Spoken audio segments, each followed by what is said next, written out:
کس کا رسپانس مختلف سچویشن میں سب سے بہتر تھا.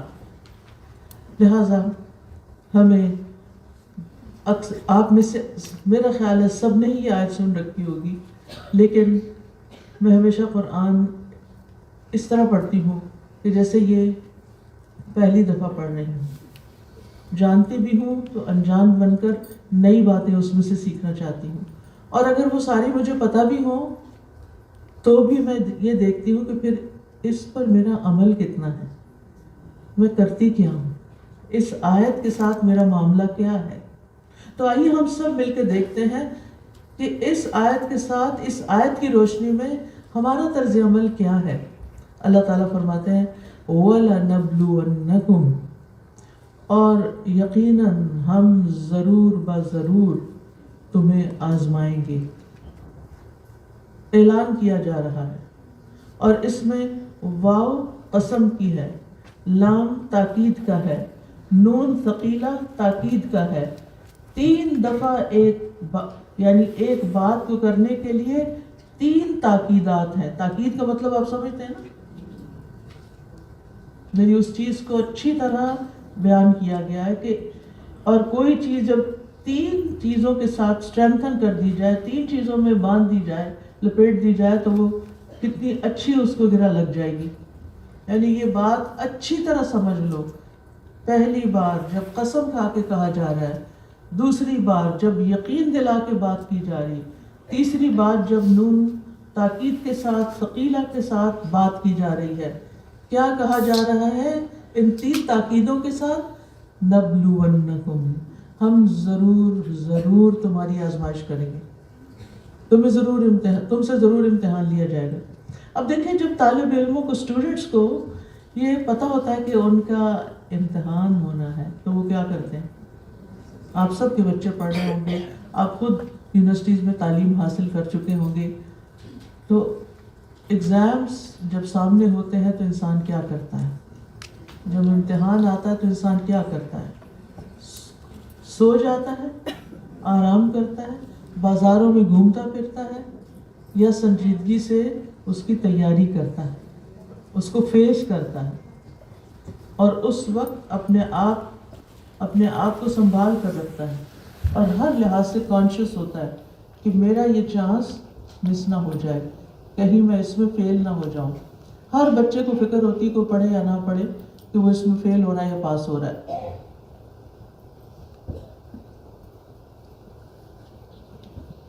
اور بچوں کے جب امتحان ہوتے ہیں تو ماؤں کے اس سے بڑے ہوتے ہیں. وہ کہتے ہیں ان کے ایگزام نہیں ہے تو ہمارے ایگزام ہیں، کیونکہ بچوں کو کانسٹنٹلی ساتھ آپ کو سپورٹ دینی پڑتی ہے. تو یہاں تو اللہ رب العزت ہم سب سے فرما رہے ہیں کہ میں تمہارا امتحان ضرور لوں گا، تمہیں آزما کر دیکھوں گا تم کرتے کیا ہو.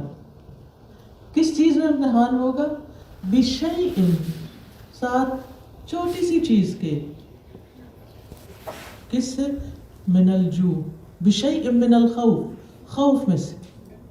خوف کے ذریعے، خوف کس کا ہوتا ہے؟ دشمن کا خوف ہوتا ہے. خوف کس کا ہوتا ہے؟ مستقبل کا خوف ہوتا ہے. یعنی دنیا میں ہر انسان کسی نہ کسی درجے میں خوف میں مبتلا کیا جائے گا، اور کیا دیکھا جائے گا خوف میں ڈال کر؟ کرتا کیا ہے. اب یہ کیا کرتا ہے، کس طرح ریئیکٹ کرتا ہے، اس کا کیا رسپانس ہوتا ہے. کوئی موقع یاد کریں جب آپ سخت خوف کی حالت میں تھے تو آپ نے کیا کیا، کیا کرنا چاہیے. مستقبل کا خوف تو ہر ایک کو ہے. جس کے پاس بہت کچھ ہے وہ بھی ڈرتا ہے، اور جس کے پاس کچھ نہیں وہ بھی ڈرتا ہے. میرا کیا بنے گا، پتہ نہیں کب موت آ جائے. موت کا خوف تو ہے نا سبھی کو.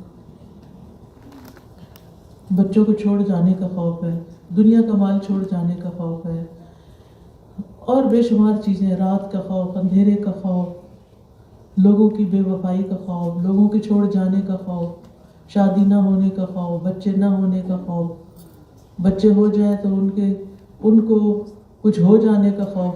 بہت سارے خوف ہیں ہر انسان کی زندگی میں. تو اللہ تعالیٰ نے پہلے ہی بتا دیا کہ زندگی میں خوف ہوگا، خوف کے ذریعے تمہارا امتحان ہوگا۔ اب اس میں سے کوئی بھی جو خوف ہے اس میں کرنا کیا چاہیے؟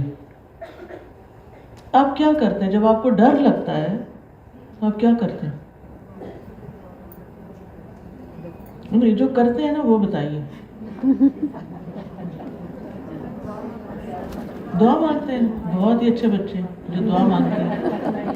پہلے روتے دھوتے ہیں پھر دعا کرتے جی ہیں، پہلے روتے دھوتے ہیں پھر دعا کرتے ہیں۔ جی ہاں، پہلے ہم اس خوف کے جو بھی اسباب استعمال کرتے ہیں ان کو استعمال کرتے ہیں کہ وہ خوف دور ہو جائے، لیکن آپ نے دیکھا ہوگا کہ کچھ خوف دل میں گھر کیے ہوئے بیٹھے رہتے ہیں، ہر وقت ایک زندگی کا حصہ بن جاتے ہیں۔ یہ کنڈیشن اچھی نہیں، یہاں سے مینٹل ہیلتھ ایشوز شروع ہو جاتے ہیں، ذہنی بیماری ہو جاتی ہے۔ اللہ سبحانہ وتعالیٰ نے یہ تو نہیں کہا کہ ہم مستقل تمہارے اندر ڈال دیں گے، آزمائش ہوگی، امتحان آئے گا پھر چلا جائے گا۔ تو کوئی بھی خوف پرماننٹلی ہمارے اندر نہیں ہونا چاہیے۔ خوف کی بہت چھوٹی لائف ہوتی ہے، جس وقت تک وہ چھوٹی سی چیز کوئی نظر آتی ہے اس کے بعد ہم ٹھیک ہو جاتے ہیں، کچھ ذرا زیادہ دیر تک رہتے ہیں۔ تو میں انشاءاللہ آگے جا کر دعا بتاؤں گی، آج جو دعا سکھاؤں گی آپ کو انشاءاللہ، تو جو بھی آپ کو دعا آتی ہے، اگر کسی اور زبان میں نہیں آتی، عربی میں نہیں آتی، تو آپ اپنی زبان جو بھی آپ بولتے ہیں اس میں آپ دعا کر سکتے ہیں، دعا کے ذریعے، ذکر کے ذریعے، کیونکہ ذکر جو ہے اللہ کا وہ انسان کے اندر اطمینان پیدا کرتا ہے۔ الا بذکر اللہ تطمئن القلوب، خبردار، ذکر، اللہ کے ذکر سے دلوں میں اطمینان آ جاتا ہے، اطمینان پیدا ہو جاتا ہے، سکون آ جاتا ہے، انسان ریلیکس ہو جاتا ہے۔ وہ چیز اپنی جگہ ہوتی ہے، لیکن اللہ کو یاد کرنے سے ہمارے دل کی کیفیت بدل جاتی ہے۔ خوف آتے کیوں ہیں؟ تاکہ ہم اپنی غفلت سے جاگیں۔ مثلاً آپ سو رہے ہوں کہ آپ نیند کی گولی لے کے سوئے ہیں، آپ کے سر میں درد تھا، آپ تھکے ہوئے تھے، آپ اٹھنا نہیں چاہتے، اب آپ چاہتے ہیں مجھے کوئی ڈسٹرب نہ کرے، آپ نے سارے انتظام کر لیے، لیکن اگر پتہ چلے کہ واش روم کا پائپ پھٹ گیا ہے اور گھر میں فلڈنگ ہونے لگی ہے، آپ کیا کریں گے؟ سوئے رہے؟ نہیں سوئے، آپ فوراً اٹھ جائیں گے، فوراً اٹھیں گے، کیا ہو گیا، کیسے ہو گیا، کیا کریں، یہ کریں، وہ کریں، سارے اسباب اختیار کریں گے، ضرور کرنے چاہیے۔ ہمارے دین نے ہمیں اس اسباب اختیار کرنے سے منع نہیں کیا۔ تو خوف اس لیے آتے ہیں تاکہ ہم غفلت سے جاگ جائیں، ٹھیک ہے؟ جب زندگی میں ہمیں امن ہی امن ہو، سکون ہی سکون ہو، تو ہم اللہ کو کب یاد کریں گے؟ ہم تو نہیں یاد کریں گے۔ آرام اور سکون کی حالت اکثر انسان کو اللہ تعالیٰ سے غافل کر دیتی ہے۔ جب سب کچھ مل جاتا ہے تو لوگ اللہ کو کم ہی یاد کرتے ہیں۔ تو اللہ سبحانہ تعالیٰ مختلف طریقوں سے خوف میں مبتلا کر کے آپ کو یاد کراتے رہتے ہیں، آپ کو جگاتے رہتے ہیں کہ یہاں ہمیشہ نہیں رہنا، آگے بھی جانا ہے، مجھ سے ملاقات کرنی ہے، اس ملاقات کی تیاری کرو، بھول نہ جانا، یاد رکھنا ہے، نظر رکھنی ہے اس بات پر کہ کل اللہ کے سامنے کیا پیش کرنا ہے۔ تو وَلَنَبْلُوَنَّكُمْ بِشَيْءٍ مِّنَ الْخَوْفِ، خوف سے ہم تمہیں ہلاتے جلاتے رہیں گے، آزماتے رہیں گے، تکلیف میں ڈالیں گے تاکہ تم سیدھے رہو، اپنے مقصد کو نہ بھولو۔ اب اگر بچوں کا ایگزام نہ ہو تو کیا وہ پڑھیں گے؟ نہیں پڑھیں گے۔ کتنے لوگ ہیں جو والنٹریلی کوئی چیز زندگی میں کرے جس کا انہیں بظاہر کوئی ان کو پش کرنے والا نہیں، کوئی ان کو پیچھے آنے والا نہیں۔ تو خوف ایک طرح سے ہمیں پش کرتا ہے، کچھ کرنے کے لیے آمادہ کرتا ہے، وہ ہماری زندگی میں ضروری ہوتا ہے۔ تو اللہ تعالیٰ نے ہمیں بتا دیا کہ تمہاری آزمائش ضرور ہوگی، بِشَيْءٍ مِّنَ الْخَوْفِ، نمبر 2 والجوع، بھوک. بھوک سے، بھوک ٹیمپرری بھی ہو سکتی ہے اور بھوک وہ بھی ہو سکتی ہے جو اسکرین پہ آپ نے دیکھی. کچھ لوگ اس سے آزمائے جا رہے ہیں، ان کے پاس قحط ہے، ان کے پاس کھانے کو نہیں ہے، اور ان کی بھوک آپ کے لیے آزمائش بنی ہوئی ہے کہ جو کھا کر کچھ کھاتے ہیں اور زیادہ ویسٹ کر دیتے ہیں. آپ جا کے گوگل کریں کہ دنیا میں ڈیلی فوڈ کا کتنا ویسٹیج ہو رہا ہے اور کن ملکوں میں زیادہ ہو رہا ہے، اس میں آپ کے ملک کا نام بھی ہوگا. کیونکہ میں نے اپنی آنکھوں سے دیکھا، ماں نے 2 انڈے بنا دیے، بچے نے 1 کھایا 1 نہیں کھایا، اور میں نے دیکھا اس نے آرام سے اٹھا کے بن میں ڈال دی. واٹ از دس؟ کہ اب کوئی بھی نہیں کھانے والا، بس ٹھیک ہے ڈال دیا بن میں. ویسٹ. پانی کا استعمال دیکھیں.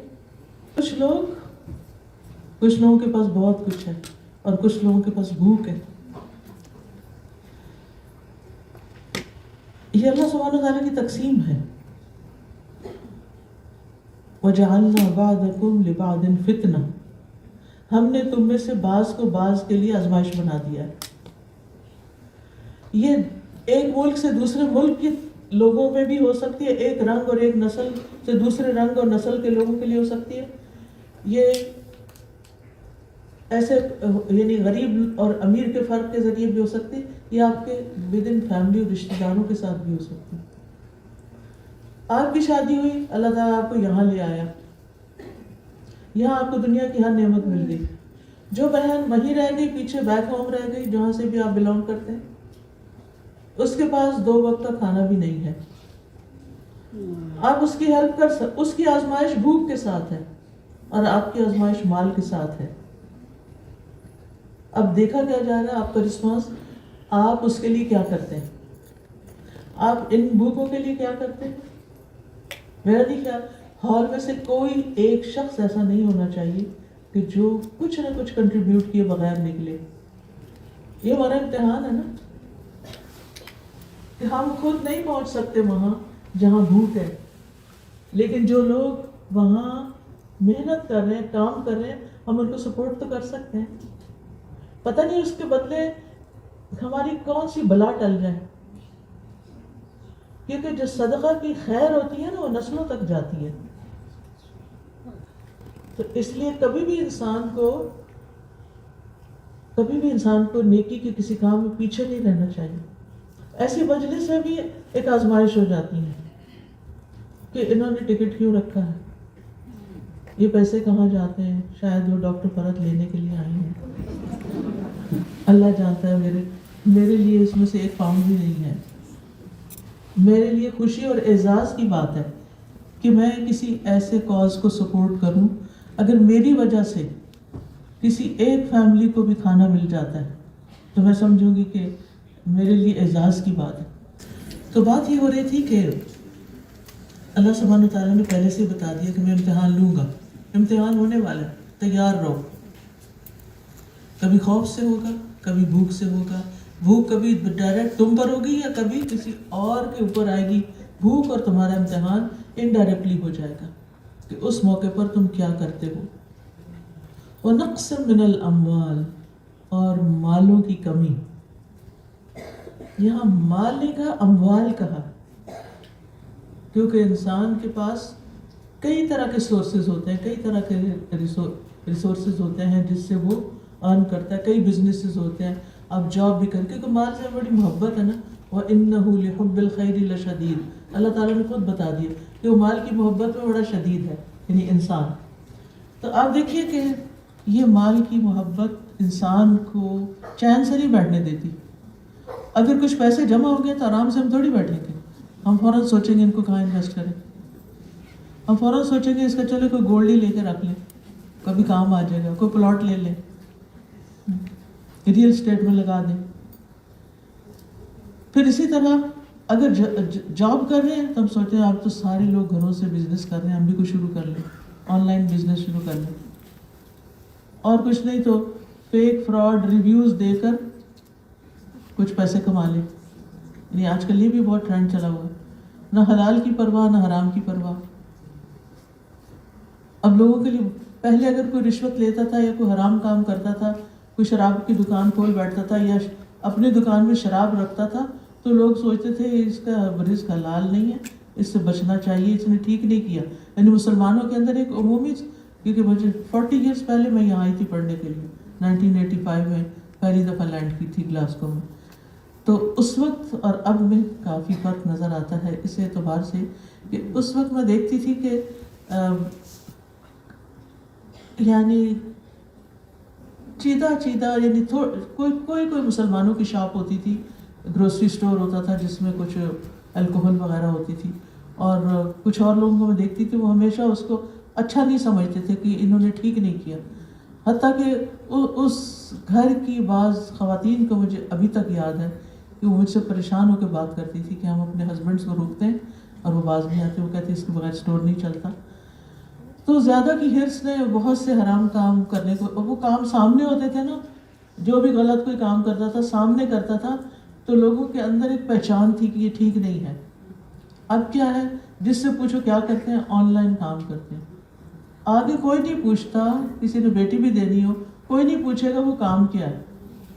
وہی دیکھتے ہیں کہ اچھا بظاہر حال اچھا نظر آ رہا ہے اور آن لائن کام ہے، بس ٹھیک ہے رشتہ دے دو، حلال حرام کی کوئی پرواہ نہیں کرتا. تو بہرحال میرے کہنے کا مقصد یہ ہے کہ مال کی محبت انسان کو نچلا نہیں بیٹھنے دیتی کہ بس اتنا ضرورت کا کافی ہو گیا، میں اپنی باقی زندگی کچھ عبادت میں گزاروں، کچھ لوگوں کی خدمت میں گزاروں، کچھ والنٹیئر کام کروں اور کچھ لوگوں کو دین کی تبلیغ کروں، اللہ کی طرف بلاؤں، دعوت کا کام کروں. نہیں، میں ایک بزنس اور کر لوں. لیکن پھر آ جاتا کووڈ، اور کووڈ نے کیا کیا، دنیا کا نقشہ ہی بدل دیا. ہم وہ رہے ہی نہیں جو پہلے تھے. کچھ لوگوں کے لیے کووڈ موت لے کر آیا، کچھ لوگوں کے لیے مال کی کمی لے کر آیا، اور کچھ لوگوں نے اس سے بہت کچھ کمایا. حیرت کی بات، بس یہ ایک آزمائش تھی نا، تو اللہ سبحانہ وتعالیٰ نے فرمایا کہ ہم تمہیں ضرور آزمائیں گے. اور جب پہلی دفعہ میں نے خبر سنی تھی اور دنیا میں ایک خوف و ہراس تھا، تو بے اختیار میری زبان پر یہ آیت آئی، قُل لَن يُصِيبَنَا إِلَّا مَا كَتَبَ اللَّهُ لَنَا هُوَ مَوْلَانَا وَعَلَى اللَّهِ فَلْيَتَوَكَّلِ الْمُؤْمِنُونَ. کہہ دیجئے ہمیں ہرگز کوئی تکلیف نہیں پہنچے گی، ہمیں کچھ بھی نہیں لگ سکتا، جان مال نقصان کچھ بھی نہیں ہو سکتا، إِلَّا مَا كَتَبَ اللَّهُ لَنَا، مگر جو اللہ نے ہمارے لیے لکھ دیا وہ تو ہو کے رہنا ہے. اگر کسی نے جانا ہے، اگر ہماری موت اس میں لکھی ہے تو پھر تو نہیں رہ سکتے، کیونکہ ہمارا تو اس پر ایمان ہے نا. ما اصابکم لم یکن لیخطئکم وما اخطأکم لم یکن لیصیبکم. جو تمہیں تکلیف پہنچی وہ تم سے ٹال ہی نہیں سکتی تھی، اور جو خطا ہو گئی وہ تمہیں پہنچنے والی نہیں تھی. اللہ کو زیادہ پتہ ہے کہ کس وقت کس کے لیے کیا چیز بہتر ہے. تو بہرحال وہ وقت بھی آیا، گزر گیا، آزمائش گزر گئی. اس میں کس نے کیا سوچا، کیا بولا، کیا کیا، کیا کہا، کیسے ریئیکٹ کیا، وہ سب میں لکھا گیا. اور وہ ایک امتحان تھا. مالوں کی کمی، کبھی ایک سوچ، کبھی دو، کبھی تین، ہر لحاظ سے انسان آزمایا جاتا ہے. اس لیے مال پہ بھروسہ نہیں کرنا چاہیے. وَنَقْصٍ مِّنَ الْأَمْوَالِ وَالْأَنفُسِ، انفس نفس کی جمع ہے، یعنی جانیں، عزیز، پیارے، دوست، رشتہ دار، انسان، یعنی ان کی جدائی. نقص کمی کو کہتے ہیں، اور یہ کمی، یہ جدائی موت کے ساتھ بھی ہوتی ہے اور ایک جگہ سے دوسری جگہ جانے کے ساتھ. یہ بھی ایک امتحان ہے. مثلا اس کی چھوٹی سی مثال دیتی ہوں. خاندان میں سے جب کوئی فوت ہو جاتا ہے جس سے ہمیں بہت پیار ہوتا ہے تو ہمارے لیے بڑا ایک ٹراما ہوتا ہے، ایک بہت صدمہ ہوتا ہے، ایک تکلیف کا وقت ہوتا ہے. انسان کے اوپر ایک عجیب کیفیت طاری ہو جاتی ہے. اس وقت دیکھا جاتا ہے یہ کرتا کیا ہے. ایک تو یہ ہے کمی. دوسری کمی کیا ہے؟ جب بچے بڑے ہو جاتے ہیں اور جب وہ اپنے اپنے گھروں کے ہو جاتے ہیں اور جب ہمیں چھوڑ کر چلے جاتے ہیں اور ہمارے ہنستے بستے بڑے بڑے گھر خالی ہو جاتے ہیں تو انفس کی کمی ہو جاتی ہے. پھر ہمارا ریئیکشن کیا ہوتا ہے؟ پھر ہم اپنی زندگی کیسے گزارتے ہیں؟ وہ جنہوں نے پہلے بھی بچوں کے ہوتے ہوئے بھی اپنے رب کو نہیں بلایا اور رب کے ساتھ رشتہ مضبوط رکھا، ان کو زیادہ فرق نہیں پڑتا. لیکن جنہوں نے اپنی زندگی کا مقصد، سینٹر آف لائف صرف اور صرف بچوں کو بنا لیا اور اپنے لیے کوئی اور مصروفیت نہیں سوچی، ان بچوں کی وجہ سے نہ عبادت کی، نہ کسی کی خدمت کی، نہ دین کی دعوت کا کام کیا، تو جب وہ سہارا جس کو لے کے وہ کھڑے تھے وہ سہارا ٹوٹا تو وہ بھی ٹوٹ گئے. کیونکہ اللہ نے نعمت دی تھی، اس نعمت کو اس کی حد کے اندر ہی رہنا چاہیے تھا، سر پہ سوار نہیں کرنا چاہیے تھا. لہذا آپ دیکھیے کہ اس وقت دنیا میں جس طرح کا لائف سٹائل اختیار کر لیا لوگوں نے، اور پڑھے لکھے سمجھدار لوگوں نے، اور جس طرح اپنے پیاروں کو چھوڑ دیا. پہلے تو ہم دیکھتے تھے کہ نان مسلمس یہاں یہ کانسیپٹ ہے کہ بچے چھوڑ جاتے ہیں اور پھر وہ بزرگ ہومز میں رہتے ہیں یا ان کے لیے کوئی کیئر ٹیکر کا انتظام کر دیتے ہیں اور خود نہیں آتے. لیکن اب آپ دیکھیں کہ یہ تو مسلمانوں میں بھی یہ ٹرینڈ بہت عام ہو گیا ہے. وَبِالْوَالِدَيْنِ احسانہ بھول گئے ہیں. تو جس بھی چیز سے ہماری توقعات وابستہ ہوں گی، اللہ کے سوا کسی پر بھی بھروسہ کریں گے، وہ سہارے کمزور ہیں. سب سے کمزور گھر مکڑی کا گھر، اور اس کو قرآن میں تشبیہ دی گئی ہے غیر اللہ سے، غیر اللہ کے سہارے. اور جو اللہ کا سہارا لیتا ہے، اللہ کو مضبوطی سے پکڑتا ہے، وَمَن يَكْفُرْ بِالطَّاغُوتِ وَيُؤْمِن بِاللَّهِ فَقَدِ اسْتَمْسَكَ بِالْعُرْوَةِ الْوُثْقَىٰ لَا انْفِصَامَ لَهَا. جو طاغوت شیطان کا انکار کرتا ہے، اللہ پر ایمان رکھتا ہے، اللہ پر بھروسہ کرتا ہے، تو وہ کیا ہوتا ہے؟ وہ ایسا مضبوط سہارا پکڑتا ہے کہ جس کو کبھی بھی نہیں ٹوٹنا. ایسے لوگوں کے نہ دل ٹوٹتے ہیں اور نہ ہی ان کی زندگی پھر ضائع ہوتی. وہ بامقصد لوگ ہوتے ہیں، اور جب تک ان کی قوتیں ہوتی ہیں وہ بامقصد زندگی گزارتے ہیں. اور ایسے لوگ خوش قسمت ہیں جن کی زندگی بھی لمبی ہو اور زندگی میں عبادت بھی ہو اور اللہ کے دین کی طرف دعوت دینے کا کام بھی ہو. تو اس سے پہلے کہ سب چھوڑ کر ہمیں چلے جائیں، ہم ینگ مدرس کو بھی کہوں کہ ٹھیک ہے، اپنے بچوں کو بہت ٹائم دیں، ان کو توجہ دیں، انہیں کھلائیں پلائیں، انہیں پڑھائیں لکھائیں سکھائیں، لیکن اللہ کا حق نہ بھولیں. نہ اپنی زندگی میں بچوں کی وجہ سے نمازیں نہ چھوڑیں، بچوں کی وجہ سے صدقہ خیرات نہ چھوڑیں کہ ہر ہفتے ان کے لیے کوئی نئے ٹوائز لے آئیں اور مسجد میں ڈالنے کے لیے کچھ بھی نہ ہو آپ کے پاس. جمعہ پہ جمعہ پڑھنے جائیں، ساری فیسلٹی استعمال کریں اور وہاں کچھ بھی چھوڑ کر نہ آئیں، کچھ بھی حق دے کر نہ آئیں. ایسے نہیں زندگی گزرنی چاہیے. لہٰذا بے حد ضروری ہے کہ ہم اپنی زندگی کے مقصد کو پہچانیں، کیونکہ یہ ساری آزمائشیں تو آئیں گی، لیکن اگر آپ کا فوکس اہم ترین چیز کی طرف ہوگا، باقی چیزیں بہت چھوٹی ہو جائیں گی. جب آپ کی نگاہ بلند ہو جائے گی، آپ اوپر یعنی بلندیوں کی طرف دیکھیں گے، بلند درجات کی طرف بڑھیں گے، باقی سب چیزیں چھوٹی ہو جائیں گی. بالکل ایسے ہی جیسے آپ پہاڑ پر سفر کرتے ہیں نا، جب جاتے ہیں چوٹی پہ چڑھ کے دیکھتے ہیں تو نیچے شہر کی گاڑیاں یا چھوٹی چھوٹی ڈنکیاں نظر آ رہی ہوتی ہیں.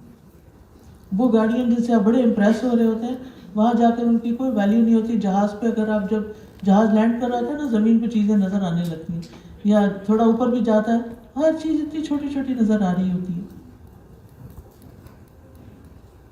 تو جن کے ارادے بلند ہوں، جن کے مقاصد بلند ہوں، جن کی شاخیں آسمان میں ہوں، فرعها فی السماء، پھر ان کے لیے باقی ساری غم ہم تکلیفیں پریشانیاں بہت چھوٹی ہو جاتی ہیں.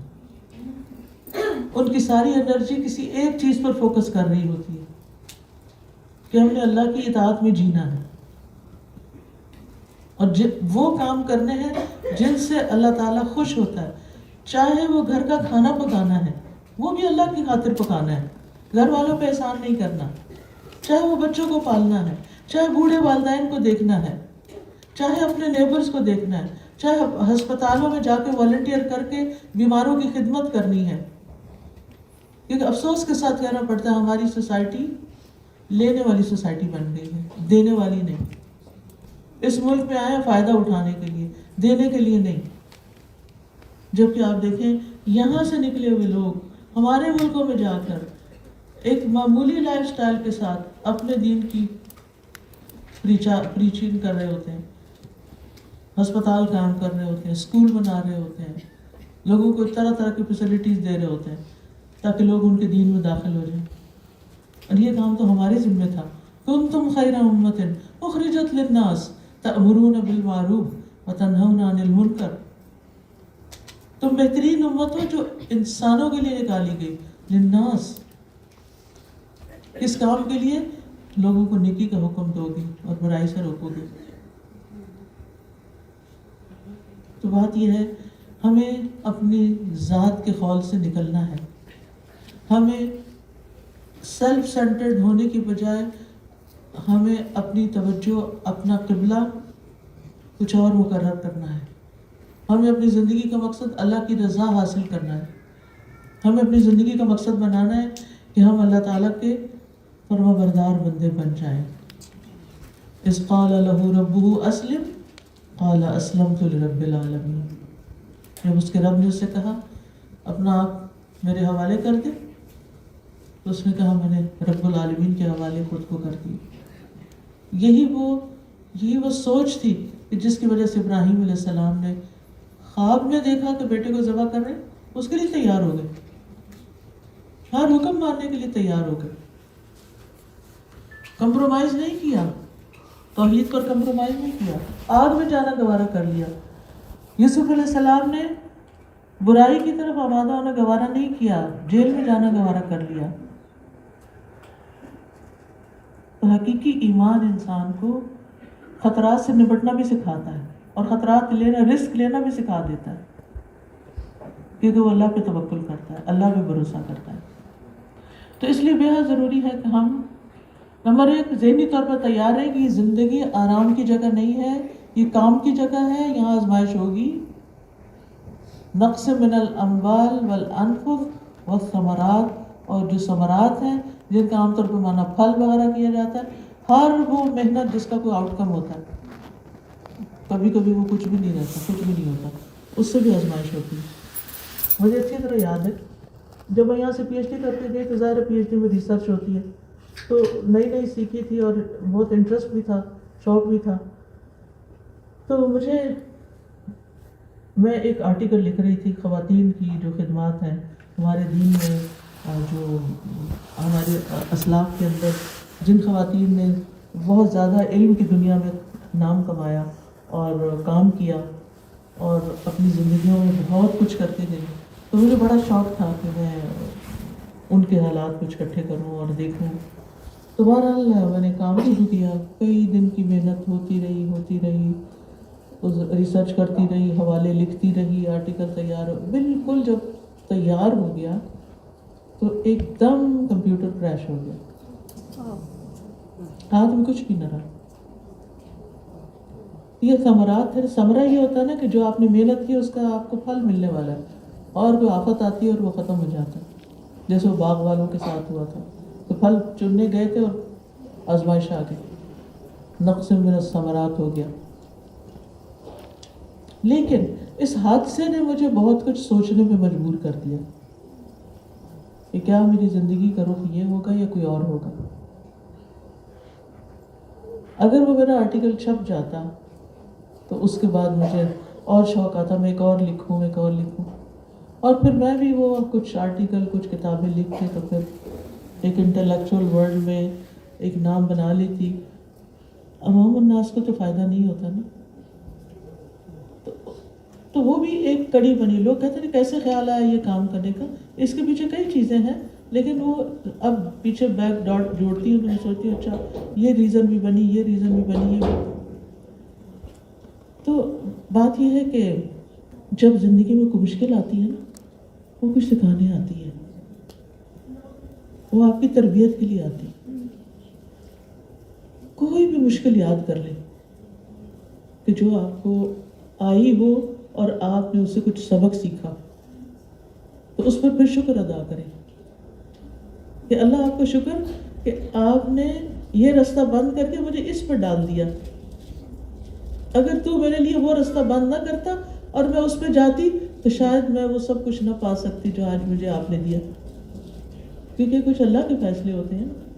تو اس لیے زندگی میں اگر کوئی چیز ابھی ایسی آ گئی ہے جو پسند نہیں، ذرا صبر کر لیں، کیونکہ اللہ سبحانہ و تعالیٰ فرماتے ہیں کہ وَبَشِّرِ الصَّابِرِينَ وَلَنَبْلُوَنَّكُمْ بِشَيْءٍ مِّنَ الْخَوْفِ وَالْجُوعِ وَنَقْصٍ مِّنَ الْأَمْوَالِ وَالْأَنفُسِ وَالثَّمَرَاتِ وَبَشِّرِ الصَّابِرِينَ الَّذِينَ إِذَا أَصَابَتْهُمْ مُصِيبَةٌ. تو پہلا کام کرنے کا کیا ہے کہ جن پہ یہ مصیبتیں آئیں گی ان کے لیے اگر وہ صبر کریں تو خوشخبری ہے کہ ان کو اس کا بہترین بدلہ ملنے والا ہے، اس کے بعد تو خیر آنے والی ہے. وَلَلْآخِرَةُ خَيْرٌ لَكَ مِنَ الْأُولَى. اللہ نے آپ کو چھوڑا نہیں. وَالضُّحَىٰ وَاللَّيْلِ إِذَا سَجَىٰ مَا وَدَّعَكَ رَبُّكَ وَمَا قَلَىٰ. رات اس لیے نہیں آئی، رات اس لیے نہیں آئی، غم کے اندھیرے اس لیے نہیں ہیں کہ رب نے چھوڑ دیا، کیونکہ کچھ لوگ مایوسی میں چلے جاتے ہیں. نہیں، مایوس نہیں ہونا. ما ودعک ربک وما قلی، نہ وہ ناراض ہوا ہے. وللآخرۃ خیر لک من الاولی، اور بعد میں آنے والی چیز پہلی سے بہتر ہوگی. اس لیے آپ کسی بھی حال میں، کسی بھی دکھ میں، کسی بھی تکلیف میں، کسی بھی پریشانی میں اپنی سوچ مثبت کر لیں. آپ سوچیں اس سے خیر نکلنے والی، اس کے بدلے مجھے کچھ ملنے والا ہے. کبھی کبھی جلدی مل جاتا ہے اور کبھی کبھی آزمائش لمبی بھی ہو سکتی، لیکن اللہ سے شکوہ نہیں کرنا، آپ نے اللہ سے ناراض نہیں ہونا، ہر حال میں راضی رہنا ہے. جو راضی ہوتا ہے اللہ اس کو راضی کر دیتا ہے، اور جو ناراض ہوتا ہے اللہ تعالیٰ اس سے بھی ناراض ہو جاتا ہے. اللہ تعالیٰ کسی بھی آزمائش کے وقت ناراض نہیں ہونا، ایمان چلا جائے گا. پھر کیا حاصل؟ مایوس نہیں ہونا. مایوسی کفر ہے، انسان سے وہ سارے اچھے کام چھڑا دیتی ہے جو اس کو نہیں چھوڑنے چاہیے. وَبَشِّرِ الصَّابِرِينَ. ایسے موقع پہ صبر کرنا ہے. صبر کرنے والوں کے لیے خوشخبری، اور خوشخبری اللہ تعالیٰ دے رہے ہیں. الَّذِينَ إِذَا أَصَابَتْهُمْ مُصِيبَةٌ، یہ وہ لوگ ہیں کہ جن کو کوئی مصیبت پہنچتی ہے، قَالُوا إِنَّا لِلَّهِ وَإِنَّا إِلَيْهِ رَاجِعُونَ، وہ فوراً کہتے ہیں اِنَّا لِلَّهِ وَإِنَّا إِلَيْهِ رَاجِعُونَ، بے شک ہم بھی اللہ کے اور اللہ ہی کی طرف جانا ہے ہم نے بھی. ایسے لوگوں کو کیا ملے گا؟ اولئک علیہم صلوات من ربہم، ایسے لوگوں پر رب کی رحمت نازل ہوتی ہے، ورحمت، خاص رحمت آتی ہے. اولئک علیہم صلوات من ربہم ورحمت واولئک هم المهتدون. اور یہی لوگ ہدایت یافتہ ہیں، یہ لوگ بالکل سیدھے راستے پر ہیں، جو مصیبت کے، جن کا مصیبت کے وقت یہ رسپانس ہوتا ہے، وہ صبر کرتے ہیں، وہ اللہ کی رضا پہ راضی رہتے ہیں، تو اللہ تعالیٰ بھی ان کو اچھا اجر عطا کرتا ہے. لیکن ہم انسان ہیں نا، ہم کمزور ہیں، لہٰذا ہمیں دو کام کرنے ہیں. ایک تو یہ کہ مصیبت کا انتظار نہیں کرنا کہ وہ آ جائے، کیونکہ اس میں بڑا اجر ہے، نہ نیور. اس کے لیے عافیت کی دعا مانگنی ہے. کارڈ کس کس کو ملا؟ سب کو مل گیا، الحمدللہ. یہ آپ کے لیے گفٹ ہے ہماری طرف سے. ٹھیک، اوکے.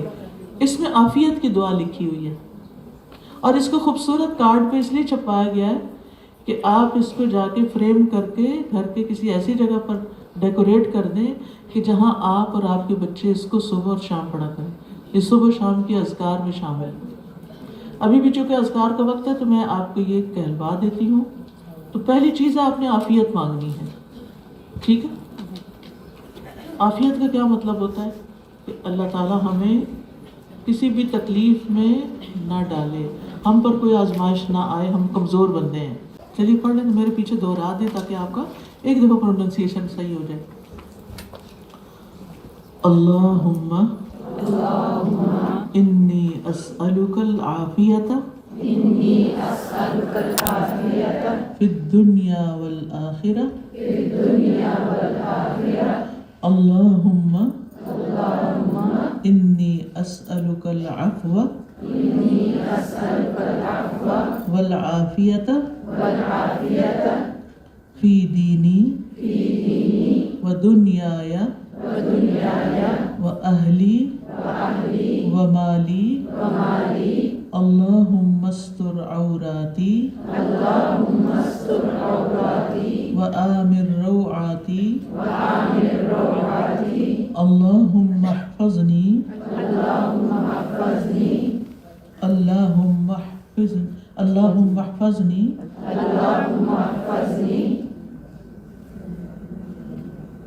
من بین یدی ومن خلفی وعن یمینی وعن شمالی ومن فوقی وأعوذ بعظمتک ان اغتال من تحتی. اس کا ترجمہ بیک سائڈ پہ دیکھیے. اے اللہ، بے شک میں آپ سے دنیا اور آخرت میں عافیت مانگتا ہوں. اے اللہ، بے شک میں آپ سے درگزر کا اور اپنے دین اور دنیا، اہل اور مال کی عافیت کا سوال کرتا ہوں. اے اللہ، میرے عیب ڈھانپ دے اور مجھے خوف سے امن دے. اے اللہ، میری حفاظت کر، میرے سامنے سے اور میرے پیچھے سے اور میرے دائیں سے اور میرے بائیں سے اور میرے اوپر سے. اور میں پناہ چاہتا ہوں تیری عظمت کے ذریعے اس سے کہ میں نیچے سے ہلاک کیا تھا، کہ کہیں زمین نہ پھٹ جائے یا کوئی اور مصیبت نہ آ جائے، کوئی سانپ بچھو نہ کاٹ جائے یا کوئی تکلیف نہ مجھے پہنچے. یہ تو بہت عمدہ دعا ہے.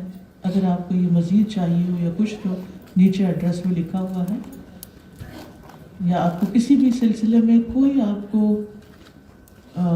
کو چاہیے ہو، انفارمیشن چاہیے ہو، قرآن کلاسز کی انفارمیشن چاہیے ہو، بکس کی انفارمیشن چاہیے ہو، تو یہ جو نیچے ایڈریس ہے نا، اس پہ فون نمبر بھی دیا ہوا ہے. اس نمبر پر آپ کال کر کے مزید بکس بھی لے سکتے ہیں. آج بھی ہم نے یہاں آپ کے لیے اسٹال لگایا ہے تاکہ آپ کے پاس اچھی اچھی کتابیں ہوں اور آپ کا دھیان اپنے ہم و غم سے بڑھ جائے. اس میں آپ دیکھیے بک اسٹال جو ہے نا وہ ہال کے باہر اویلیبل ہے، اور یہ کتابیں آپ المیزان سے بھی لے سکتے ہیں، اور اس کے علاوہ آپ آرڈر کر سکتے ہیں. اور آرڈر کرنے کے لیے جو کارڈ آپ کو ملا ہے نا، اس کے پیچھے ایڈریس دیا ہوا ہے، ٹھیک ہے. اسی طرح ایک QR کوڈ ہے، یہ آپ دیکھ رہے ہیں کونے پہ. اگر یہ دعا کے ترجمے والی سائڈ دیکھیں تو یہاں پر QR کوڈ ہے. فون سے آپ اس کو اسکین کریں تو آپ کے پاس پوری انفارمیشن آ جائے گی، ٹھیک ہے انشاءاللہ. تو اس میں آپ دیکھیں کہ جیسے قرآن مجید کا یہ لفظی ترجمہ ہے، اگر آپ پڑھنا چاہیں تو یہ آپ کو مل سکتا ہے، کسی کو گفٹ دینا چاہیں.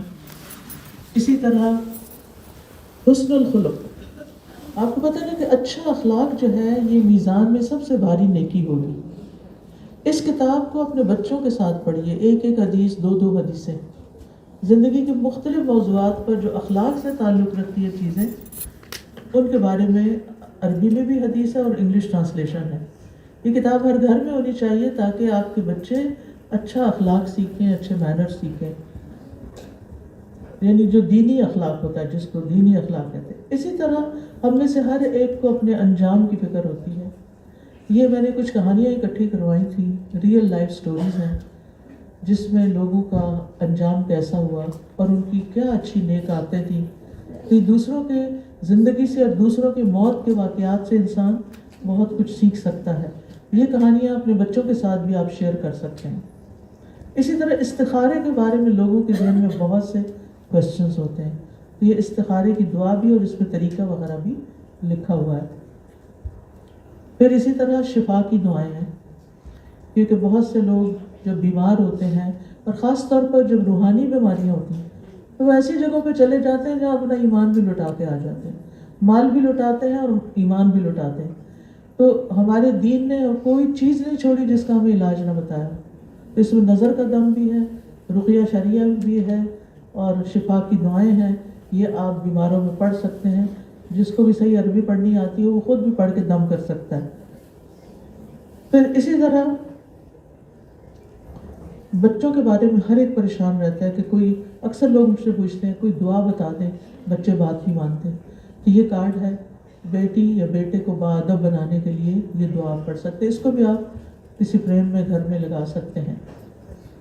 پھر اسی طرح اسلامک منتھس کے بارے میں ہمارے بچوں کو نہیں پتہ ہوتا، یہ ان کو سکھانے کے لیے، یاد کروانے کے لیے ایک اچھا کارڈ ہے، بک مارکر کے طور پر بھی یوز ہو سکتا ہے۔ پھر اسی طرح صبح و شام کے اذکار ہیں، یہ جو حفاظت کی دعائیں، ایک تو عافیت کی تو ابھی آپ نے پڑھی، اس کے علاوہ یہ انگلش ٹرانسلیشن کے ساتھ ہیں، اور حسن خاتمہ کی وہ کتاب بھی ہے، اور یہ دعائیں بھی ہیں کہ اللہ ہمارا انجام اچھا کرے تاکہ مرنے کے بعد ہم جنت میں جائیں۔ اسی طرح ایمان کمزور ہوتا رہتا ہے، تو یہ ایمان بڑھانے کی دعائیں ہیں، ایمان مضبوط کرنے کی، بچوں کو سکھا دیں تاکہ ان کے ایمان کی حفاظت ہے، وہ خود بھی پڑھیں، کیونکہ ہم اپنے سے زیادہ اپنے بچوں کی فکر کرتے ہیں۔ اسی طرح یہ چھوٹی سی تجوید گائیڈ ہے، یہ آپ اپنے قرآن شریف میں رکھ لیں تو ہیوی لیٹرز کون سے ہیں اور قلقلہ کے لیٹرز کون سے ہیں اور کہاں کیا، تو ریمائنڈر کے طور پہ اچھا کارڈ ہے۔ چھوٹی سی پاکٹ سائز کتاب ہے دعاؤں کی، انگلش ٹرانسلیشن کے ساتھ۔ ایک اور چیز یہ ہے کہ ہم، ہمارے بچے جو ہیں وہ سیرہ کے بارے میں نہیں جانتے، نبی صلی اللہ علیہ وسلم کے طریقوں کے بارے میں، تو یہ چھوٹی سی کتاب انگلش میں بھی ہونی چاہیے، اردو میں بھی ہے، کہ آپ صلی اللہ علیہ وسلم کے معمولات کیا ہیں۔ بہت سے لوگ مجھ سے پوچھتے ہیں اچھا آپ کی ڈیلی روٹین کیا ہے، تو میں کون ہوں اور مجھے کیوں فالو کریں آپ فالو کریں نبی صلی اللہ علیہ وسلم کو، ان کی ڈیلی روٹین کیا تھی، ٹھیک ہے۔ چھوٹا سا کتابچہ ہے، اور اس کے مطابق اپنا جائزہ لیں کہ کیا ہم یہ کام کر رہے ہیں۔ پھر اسی طرح یہ کہ دنیا کی فکریں ختم نہیں ہو سکتی جب تک آخرت کی فکر نہ لگے، تو یہ اپنی آنکھوں کے سامنے رکھیں، اللہم اجعل ہمی الآخرہ، اللہ میری فکر بس آخرت کی فکر بن جائے۔ اور گناہوں کی بخشش کی دعائیں ہیں یہ، تو یہ آپ باہر اسٹال دیکھ سکتے ہیں۔ تو میں بات کر رہی تھی کہ ایک تو ہم نے کرنا ہے عافیت کی دعا مانگنی، جو آپ سب کو مل گئی ہے انشاءاللہ، ٹھیک ہے۔ دوسرا یہ ہے ایک اور دعا جو نبی صلی اللہ علیہ وسلم پڑھا کرتے تھے، کرب میں، غم میں، تکلیف میں، پریشانی میں، بے چینی میں، بے قراری میں، وہ میں آپ کے ساتھ شیئر کرتی ہوں، آپ اس کو پڑھیے۔ یہ دعا اس شفا کی دعاؤں کتاب میں موجود ہے، ہر حال میں اللہ کی توحید بیان کریں، حمد و ثنا بیان کریں، تو اس میں سے آپ پڑھ سکتے ہیں، اس کو بھی لکھ کے کہیں لگا لیں، جب دل بے چین ہونے لگے تو اس دعا کو پڑھیں۔ اس کے علاوہ دعائیں جو ہیں، دعائیں ایپ ہم نے ایک بنائی ہے جس میں 700-800 دعائیں ہیں۔ آپ میں سے کس کس نے ڈاؤن لوڈ کی ہوئی ہے دعائیں؟ بہت کم لوگوں نے۔ اس میں 700-800 دعائیں ہیں، ہر جمعے پر بھی جائیں، سارا رستہ پڑھتے جائیں، ہر طواف میں پڑھتے جائیں، دیکھ کے یاد ہے تو ٹھیک، نہیں تو نہیں۔ اسی طرح یہ شفا کی دعائیں بھی اس میں موجود ہیں، ایاک نستعین بھی موجود ہے، اینڈرائڈ پہ بھی یہ ہے دعاز کے نام سے، اور اس میں بھی ہے، آئی فون میں بھی ہے، تو آپ اس کو ضرور ڈاؤن لوڈ کر لیں۔ اور مجھے نہیں پتا باہر ہمارا وہ بینر ہے کہ نہیں جس پہ QR کوڈ ہے، وہاں سے آپ اس کو ڈائریکٹ لنک کر کے ڈاؤن لوڈ کر سکتے ہیں، تو انشاءاللہ وہ آپ کے، کیونکہ کہیں بھی فون بیٹھ کے ہم دیکھتے ہیں اور اسکرول کرنے لگتے ہیں کچھ اور، وائی ناٹ اوپن دعاز اور اللہ سے دعا مانگنا شروع کر دیں، خاص طور پر رنج و غم کے وقت، ٹھیک ہے انشاءاللہ۔ تو آئیے ایک اور دعا سکھا دیتی ہوں، یہ کرب کی، تکلیف کی، پریشانی کے وقت پڑھی جانے والی دعا ہے۔ آپ میں سے اکثر لوگ جب میرا درس ختم ہوتا ہے تو پھر کہتے ہیں ہمیں، ہمارا یہ مسئلہ ہے، بیٹے کا مسئلہ ہے، بہو کا مسئلہ فلاں ہے، کوئی دعا بتا دیں، تو یہ میں دعا سب کو بتا رہی ہوں، جس کا کوئی جو مسئلہ ہے وہ بے شک مجھ سے دوبارہ نہ پوچھے، وہ اسی کو پڑھ لے، ٹھیک ہے۔ یہ دعا موجود ہے کتاب کے اندر، چلیے پڑھ لیتے ہیں۔ لا الہ الا اللہ، لا الہ الا اللہ العظیم الحلیم، لا الہ الا اللہ العظیم الحلیم، لا الہ الا اللہ رب العرش العظیم، لا الہ الا اللہ رب السماوات و رب الارض رب العرش الکریم۔ اللہ کے سوا کوئی الہ نہیں جو سب سے عظیم ہے، بہت بردبار ہے۔ اللہ کے سوا کوئی الہ نہیں جو عرش عظیم کا رب ہے۔ اللہ کے سوا کوئی الہ نہیں جو آسمانوں کا رب، زمین کا رب اور عرش کریم کا رب ہے، اور وہی میرا اور آپ کا رب ہے. اسی سے لو لگانی چاہیے، اور اس ہر تکلیف اور بیماری پریشانی میں بندوں کی طرف نہ دیکھیں، اس سے مانگیں، اس سے لو لگائیں. کسی وقت کوئی اس کے لیے ضروری نہیں کہ مصلح بچھا، وہ ہو جائے تو بہت ہی اچھا، ورنہ دیر اینڈ دین، دن میں رات میں چپ کے بلند آواز سے کسی بھی زبان میں اللہ سے مانگتے رہیں. اللہ تعالیٰ کو وہ لوگ پسند ہیں جو اس سے مانگتے ہیں، اور ان سے ناراض ہوتا ہے جو نہیں مانگتے.